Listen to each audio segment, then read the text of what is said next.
نماز جنازہ یہ فرض کفایہ ہے۔ چنانچہ نماز جنازہ یہ فرض کفایہ ہے۔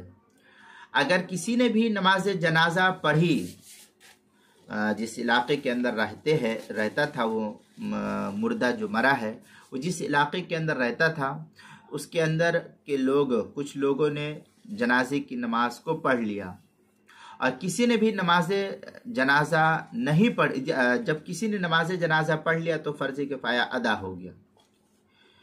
کچھ لوگ مل کر کے پڑھ لیے نماز جنازہ تو فرض کفایہ ادا ہو گیا۔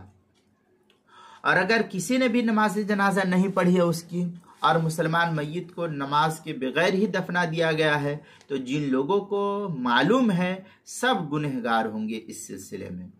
اور اگر صرف ایک شخص نے بھی نماز جنازہ اس سلسلے میں پڑھ لی تو فرض کفایہ ادا ہو گیا، اب کوئی شخص گنہگار نہیں ہوگا، کیونکہ نماز جنازہ کے لیے جماعت کا ہونا یہ شرط اور فرائض میں داخل نہیں ہے۔